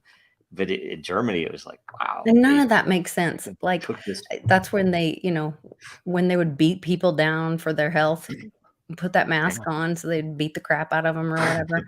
Might as well be China for your health. Yeah. I've had discussions recently with people that says, frankly, China, Russia, some of these other places that we would think would be horrible to live under might be better right now. At least the rules. Here, that's our biggest problem. We're learning the rules, and maybe we don't like the rules. But well, the rules are, you think for yourself, and people are showing themselves. I mean, when you see somebody walking around with a mask on, you can kind of know if their brain's turned on or not. Because that's been shown to you that it's ineffective. Ken Paxton, the AG out of Texas, is right now suing Pfizer for ineffective jabs, which I think personally that they should not only be suing Pfizer, they should be suing the state of Texas should be suing the federal government for breach of contract, for not honoring the Constitution, and for pushing all that control, and say, you broke the contract. We're done with you. Yep. F off. Yep. Yep. I don't know. There are plenty of people as well that were involved in that whole thing. And you think of an entire industry, and you listen to this. I think there was a Rogan podcast that was brilliant. It was with one of the vaccine professionals, researchers, right? And it was enlightening, because I knew it was bad. I had no freaking clue. He was saying basically they have no risk. They get the government to force it, right? And they make literally billions. Oh, and billions. Don't forget that we, the taxpayers, typically pay for the funding of them developing these wonderful things. Yeah. And then it was put out under an emergency order. So it was tested. It wasn't even approved. All of this. Yeah. All of it was horrible. Funded by us, tested on us. That's why I tell you, I'm going to tell you this again. They'll have me crucified before I'm done. Near to guarantee this. There's not enough rope in the world to cure where we are, right? So yeah, we need to start farming hemp. You make some hemp rope, there'd be more rope. I don't know. Anyway, there's going to be a huge market for rope. All right, and rope materials in the coming. Lots of packages this Christmas. Yes. And that's why I wonder, because if the Treasury stuff, and I'm not a banker, I don't care about it, except that I'm anticipating the new world. That I have to wonder, if China's not buying oil anymore. I do believe that they have made a purchase of oil from Saudi Arabia. I believe this is correct. With I don't know what currency they used, but they did not use the dollar. The BRIC currency doesn't exist yet, I believe. I don't know if they used yuan or however you pronounce that. But they bought something without dollars. That was maybe the first, or at least the first major. They said one of the South American countries is about to do the same. Another big event that we don't hear about at all, right? Well, there was one, 2 years ago. I was in Utah. Speaking at Utah University, and I was screaming at the top of my lungs because it was I think China bought from Russia directly and they did not use US dollars. I think that's when they paid in digital yuan. I think that was the first one, at least first one I heard about too. Yeah.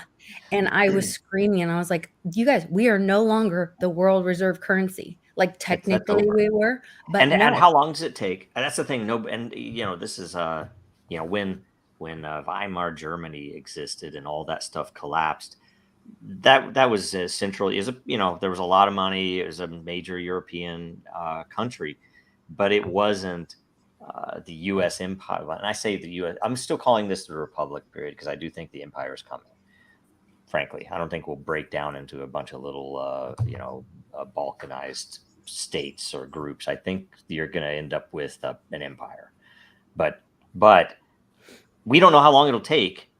And I hate reading into these people who are smart about it, because it's such a boring, horrible, evil subject, banking.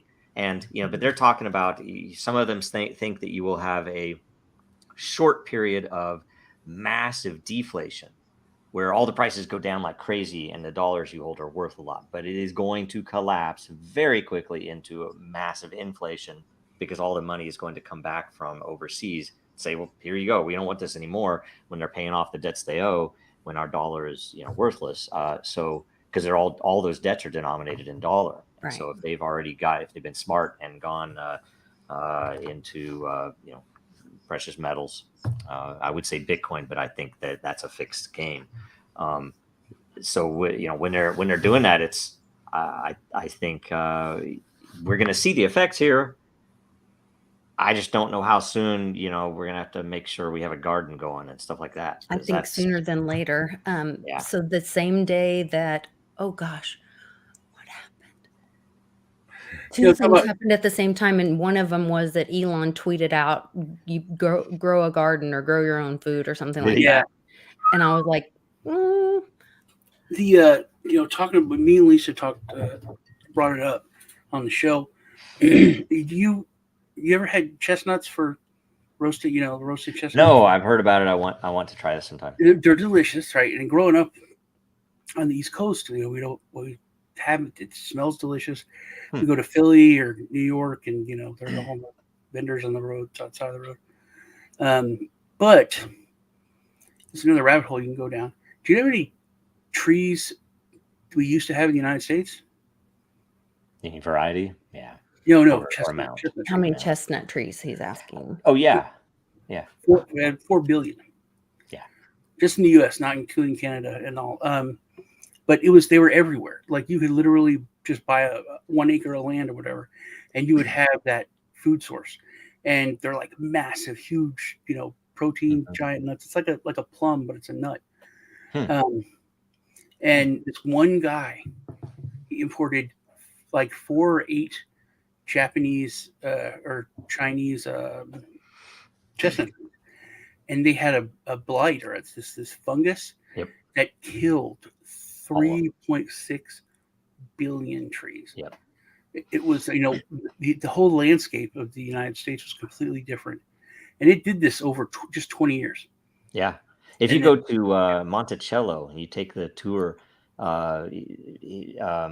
Jefferson was awesome with like trying to identify different trees. It was really cool. They had this massive tree there that when we lived in West Virginia, we had the same tree. It's like, oh my gosh, it's a something tulip, but it was, you know, weird tree. But they told us about these chestnut trees, and they apparently found a few that were unaffected. Like they did not die. And so this was a big thing that they won't even let you go down there and all this stuff. But that's interesting.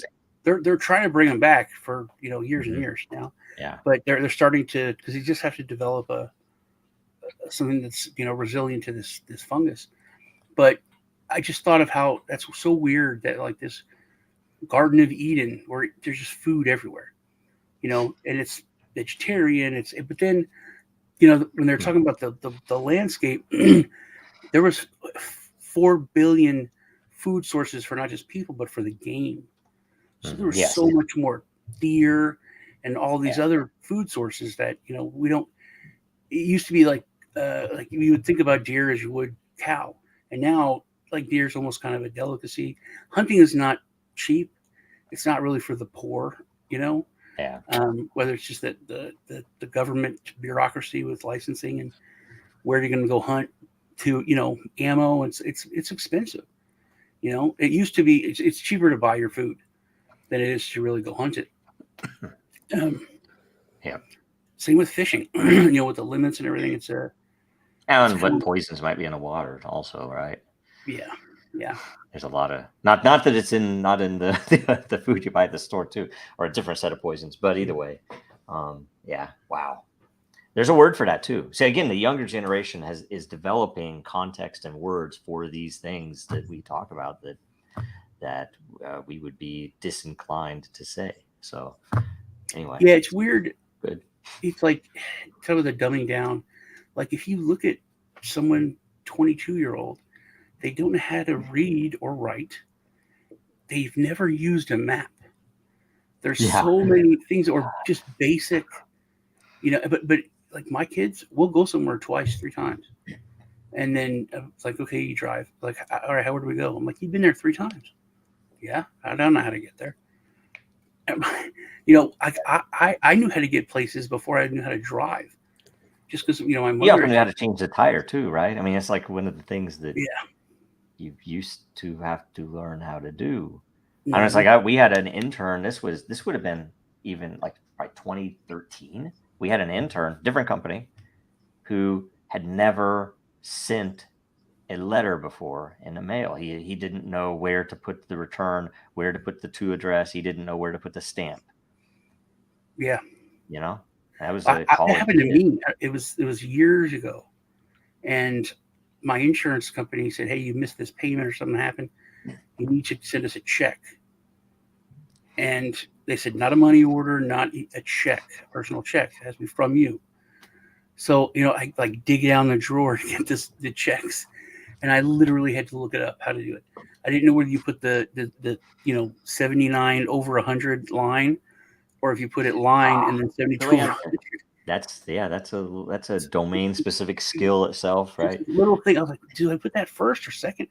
It's like, you have to make sure you put that wiggly line so they can't add. Somebody can't. Just the wiggly line. We did go before the wiggly line or after the wiggly line, and I looked it up and said, okay.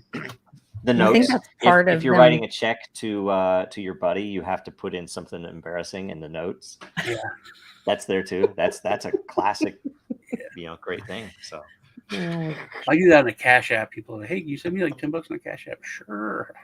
That's awesome. Yeah, I didn't. That's beautiful. That's the that's the modern equivalent, right? I love it. Mm-hmm. All right, we should probably break, right? We have like 6 1/4 minutes. So so thanks both of you for coming. And sorry I haven't been here a few weeks at the beginning, in November. I was sick. So. You were shaving. I know it took a long time. Yeah, it took a while. It did. I had to dispose. You know, it's like there are regulations for disposing of things like that. So Lisa, what's going on? Well, like I said, I had that great interview with Jim Willie on Monday, so check that out on my channel. And then Sean and I every Tuesday, we do half on my channel and then half on his channel, so it's kind of fun. We have a great community in the live chat, so make sure you meet us every Tuesday at 5 p.m. Eastern. It's a lot of fun. And then we're here Thursday mornings. So that's what's going on. Fun. Yes, basically what I said the last time. I've got a show coming up in a couple hours. Check us out on Tuesday. Might have an announcement next week. Why don't you spill it now? We've talked about this. Might. No, I'm joking. I'm joking. He's going to have a kill switch, and then next Tuesday. It's kind of a big deal. So really, all right, that's good. All right, so okay, so all right, and yeah, it's worth saying that again, right? For the people that stuck around after the break, that I think everybody left after the break. We need to figure out if we want to change that up. That should be a question on the DAO vote. You know, should we have that commercial before the current events? Because I think everybody thought it was over, so it dropped. Because I know nobody said anything. Giveaway. We said stick around for a giveaway. Yeah. Anyway, so maybe we do something fun like that. Think about that. Maybe for the new year we could start something new. And I think we should occasionally vote people off just for fun. You know, off the show. Just it'd add a little bit of drama, and we'd know. And we're saying this live, but nobody's watching this part, so we would all know that it's just between friends. It's funny, would create some drama. Why don't we do that? I think we could do that pretty well, especially with John on the show. It'd be pretty, Find out who gets kicked off that day. Yeah. It's like we could throw in all types of drama. You know, bring up the entertainment factor a little bit. I think we should do that. I don't know. Otherwise, thanks for coming on. And next week, again, how bridging between blockchains works. There are a lot of different ways. I'll tell you, I've only looked into a couple other than the one that I came up with, and they've all seemed very similar. But so I probably should. I should spend, if I have time, I'll try to review that a little more before that. So anyway, so thanks everybody for being here. Thanks for watching. See you next week. Good day. While nuclear weapons states can exert unlimited violence over even millions of individuals, strong cryptography means that a state, even by exercising unlimited violence, cannot violate the intent of individuals to keep secrets from them. Cryptography is the ultimate form of non-violent direct action.